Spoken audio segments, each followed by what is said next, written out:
Hey everyone, it's Moonrunner here, and today we're going to bring a review on Neverwinter Nights, the new MMORPG by Cryptic. It is one of their recent MMOs along with Star Trek Online and Champions Online. They are using Dungeons & Dragons 4th edition rules, so here we go. Now when you get into character creation at first, you don't get a lot of options as far as customizing your character. But then again, there are other MMOs out there that give you hardly anything.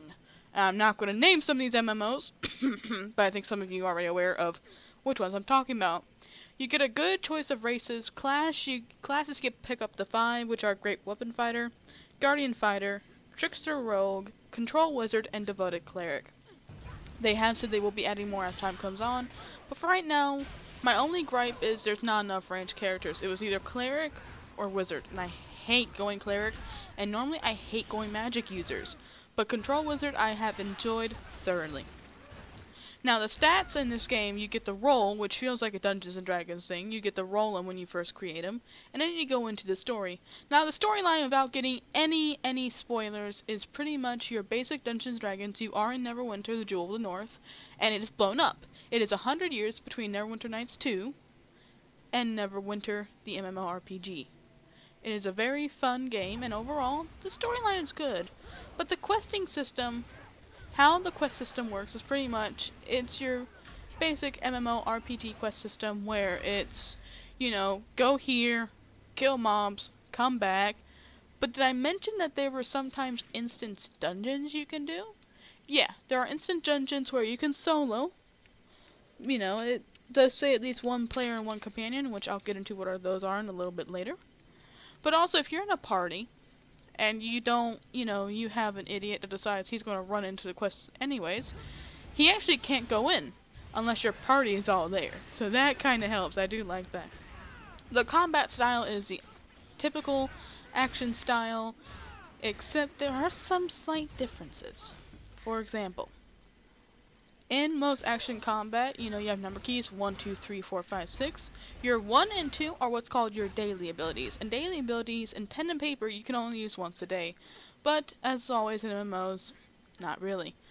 The daily is the 20 die that fills up that's in between your 1 and your 2 buttons, which are the circles. And once they fill up, you can pretty much use them. It depends on your class. Then you have your encounter abilities, which these are, cooldowns, your Q, your E, and R. It feels like, folks, we are in a League of Legends game, but we're not. Your tab key normally is like a stealth, or knockback, or a block, or something like that. Your left click and your right click, is normally your at will. These are non-cooldowns, these are spammy moves you can use. So next we have, your powers and your feats. Now your powers are obviously kind of like how you level up your skills, your 1, your 2, your Q, your E, your R, your at-will powers, tab power. But there is a fallback if you screw up on these. Now, they have what these called respec tokens, which I'll get more into this a little bit later, but you pretty much have to pay 600 Zen, which is the real money currency for it. But that always could not be such a bad thing, because if you think about it, it also helps keep control of, because you know how a lot of people just keep respecing and respecing and respecing like it's nothing. This actually kind of forces you to kind of pick a build and somewhat stick with it if you don't like that price. Then you also have your feats, which helps earn up to your Paragon, which are your heroic abilities. Well, you want to be a certain type of this, this, and this. Now, Paragon are you get special type of abilities with them depending on what you pick. With your feats, you pay Astral Diamonds to respec, which we're about to go into that in just a few moments. Invocation is right about level 10. Once you hit level 10, pretty much what happens is you are told you can invoke the gods at any campsite or at any altar. A campfire is something that helps you heal out of combat, because there is no health regen, obviously. And then you also have the portable altar that gets out of drops that can pretty much, it works just like a campfire. So you hit Control and I and it invokes, and you get an Ardent coin and a Celestial coin, as well as Astral Diamonds. Now an Ardent coin is something that will stay with you and will stack up, and you can get like a mount, or there's a companion if you do it for 360, and you get other stuff. Celestial coins are the ones that will disappear if you fail to invoke on time. So it kind of helps people that, you know, are constantly playing to make sure they invoke so they don't lose those coins. And the Celestial coins can only stack up to 7 times. So eventually you would have to buy something with them if you want more. Personally, I would probably buy either a Party Popper or a, not gonna lie, that chest at the 7th slot looks good. So next you have your Astral Diamonds, which is yet another form of currency in this game. There's a lot of currencies. It's pretty much, you use it for the auction house, you use it for your companion, you use it for your mount training books, which if you get your level basic 20 mount, you can make it go up all the way to skill, I want to say 2 or 3, and it makes it go faster. So you do not have to keep buying that mount unless, you know, you want to, unless you want the purple one, you know, and whatever. And you get AD multiple ways. You can get them through the invoking, or you can get them through dailies. You can get, on average, depending how many dailies you have with your dungeon, your daily Foundry, your daily skirmish, daily PvP, about 6,000 Astral Diamonds each day. So that's not too bad. And your companions, which if you see I have a cleric here, your companion is pretty much your healer. It is pretty much someone that can help you, whether it's a tanking one, a healing one, or a DPS one. You get a 16. So you get to pick one complimentary one. And I normally tell people to get a healer, unless you're, you know, a healer yourself, then get a tank.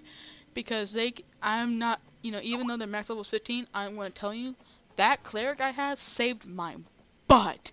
Many, many, many, many times she has saved my life on some boss encounters that I have done solo. And that brings me into the world of Neverwinter. Where exactly are we? We are in the Forgotten Realms. I'm sure they'll open up more, but it's pretty much instance. Now, when I say instance, it doesn't mean you don't see other players. In fact, you see a lot of them. But think of it like Terra and channels. You know how they had 10 different channels you can go into in one server? That's pretty much what it's like here. But eventually, all the 3 servers will merge into one, so before you know it, everyone will all be on one server. And a lot of people have worries about this, but personally, in the closed beta 3, we had a lot of people on that one server. Yeah, a lot of people. So, I do not think it'll be that bad. And then, as with all Cryptic games, we have the Foundry. Now, the Foundry, folks, this is what the Foundry is. The Foundry is a dungeon creator where you can go in and create your own story and dungeon. It is an absolutely fantastic thing in this game, and it's one of the things I do enjoy because I like to see what Foundries people create and see their creative juices flowing. You can start creating at level 15, and this is one of the, by far, hands down, the best thing about this game. Dungeons. Now this is where we're going to get into a gripe. I don't hate the dungeons, I actually like doing them. But they're a little long. There's maybe 3 boss fights in one dungeon, and then you got big mounts of, you know, paths of trash you gotta go through. And personally, I feel like that kinda makes you go, you know, I just, to me, that it's a little bit long, but I can't remember of any other dungeons like that. But they're still pretty fun, and they're also a challenge, too. Some of them, I heard about the 3rd one that a lot of people have issue with. But then again, if it was easy, well, then it wouldn't be Dungeons and Dragons, wouldn't it? Now, skirmishes. Now, a lot of people are going to think this is a PvP part. This is not PvP, folks. This is a PvE thing, kind of like in Lord of the Rings Online. It's a situation that happens where you defeat wave after wave after wave after wave of mobs, and then finally, boom, boss fight.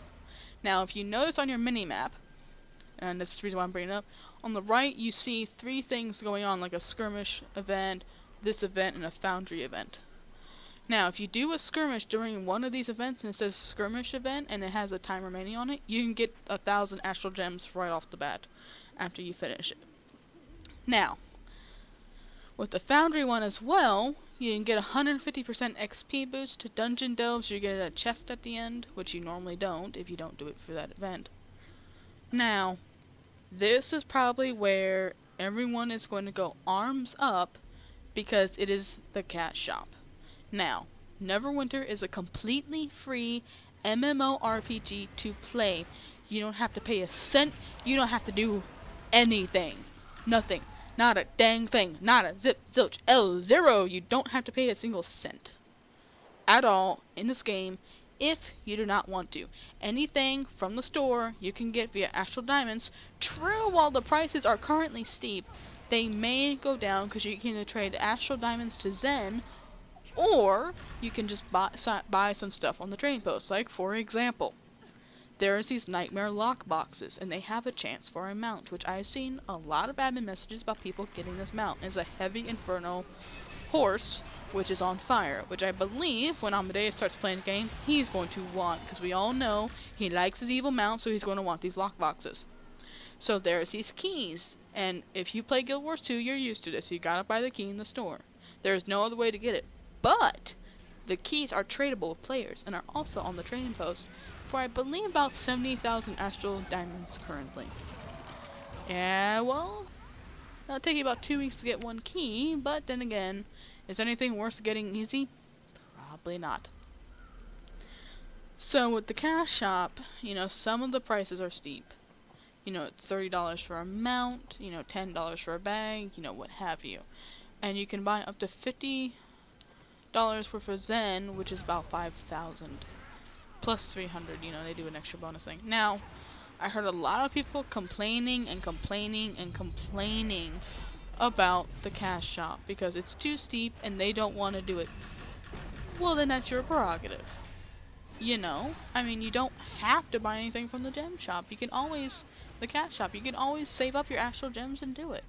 People, we live, unfortunately, in a world, and this does not have any bearing on me via gameplay.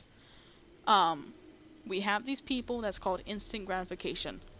They want it now and they don't want it later. They want the instant gratification now in their pocket. And I really believe because of this new generation, the MMO genre, a lot of people have complained. I remember in World of Warcraft, when you had to farm for mounts, a lot of people complained because that wasn't fair. You shouldn't have to go onto a farming mission with, you know, with rep mounts. You don't have to do, you shouldn't do this, this, and this. You should be able to get it right instantly. And I really don't believe in that. You know, personally, if you really want that mount, I'm telling you, you're talking to a person that have spent maybe $300 on dias in Guild Wars 2, via the gold in-game trading gems and buying gem cards for dies. You're going to find a reason to get it, and you're going to find a reason to want it. And that's the bottom line, you know. People will spend their money any way they can, because to a lot of people, I'm not going to mention names, it's burning a hole in their pocket. So, I mean, it's not like, you know, if you don't want the mount, then okay, that's fine, it's $30, it's too much for you. But to another person, they might go, you know, okay, I'll shell out the cash for it, you know. And you also gotta think, in World of Warcraft, if anyone can remember, and I'm pretty sure there's going to be some people going, yeah, I remember that. Do you guys recall how much their mounts were when they put them on the store? They were 25 bucks each. And their companions were 10 bucks each. So after buying 2 of those, you know, do the math. I mean, it's 5 bucks more, realistically. And besides, you're not going to want to buy all the mounts in a store, because you can only equip 1 mount at a time. It's not like you can unequip them and put them in your 6, but you can only have 1 at a time. Otherwise, they go into your bag. So, I mean, it's not like, you know, oh, I gotta switch out mounts. You're pretty only going to really want 1 or 2 mounts. You're not. Personally, I want either the Howler, or if I get the Heavy Inferno, hey, nice horse. All I'm saying. So next, then you have the guild. Now, there's a lot of confusion about the guild and how you do it and stuff. And pretty much, this is all what you need. You either need to be level 15, or you need to be a founder, which you buy either the 60 or the $200 pack, or you buy some Zen and trade it to your character in game. That's it. So for most people, just level 15. Just get to level 15, you can make a guild, or if you're that impatient, get a founder pack or buy some Zen. Either way. And then you have your professions. Now, I am not the type of person to do professions. Why? Because you have to stand there, you know, physically do your character, physically do the profession, and then you're sitting there for 6 hours. Now, a lot of people might gripe about this because this is a lazy way to do professions. This is how they do it. You pretty much hire some NPC or whatever in your end tab to do it. And then you make them do it. They collect scraps, they'll make it for you. So this way, you can be crafting and then go into a dungeon and finish crafting. Oh, cool. Collect reward. Alright, go do this. And it'll take 20 minutes.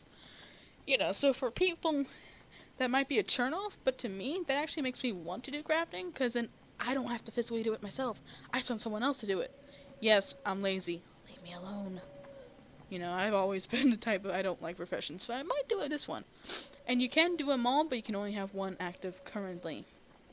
And then we come to my most hated thing, which is PvP.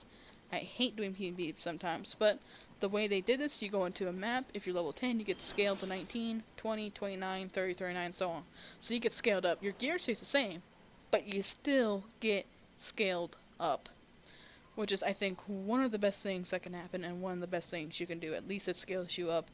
So it helps somewhat even the playing field, but, you know, your abilities and your gear stay the same level. It's not like Guild Wars 2. So overall, Neverwinter is a pretty decent free-to-play MMORPG. There's no upfront cost. You don't have to buy anything if you don't want to. Anything in the cash shop you can get with Astral Gems via training it as Zen, or using it in the training post, or what have you. It's very fun. And the best part about it, it's completely free, no money out of your pocket, and it's currently in open beta, so it might change. So if I have to give this a score, I would give it a 9 out of 10 because of the playability. Now, why not 10 out of 10? There is one reason why I cannot give this 10 out of 10, because I'm really, really, really against the whole paying for respec thing. I mean, I'll do it, but I'm the type of person that likes to play around and try different specs out. I don't want to have to keep paying every time I want to try it out. That's the only reason why I'm objecting to that. But other than that, I've had, you know, very few and far between. And, oh, by the way, no pants. I have yet to get any pants drop. Really? Can we get some more pants in this game? Because I like my pants. I want to wear pants. Like, I'm still wearing level 1 pants from when I first made my character. Really? Ain't nobody got time for that. So, overall, it's a very fun game and very good thing, and I enjoy it. You know, you're going to have those people, the haters, you know, haters are going to hate. Well, what can you do? You can't really do anything. But I'm sure me and Amadeus will do a video together at some point. If you don't know who Amadeus is, you'll find out. And I will kind of be like, I'm sorry. So until next time, guys, I'm Shiv Moonrunner, and I'll see you in the Forgotten Realm of Neverwinter. See you later.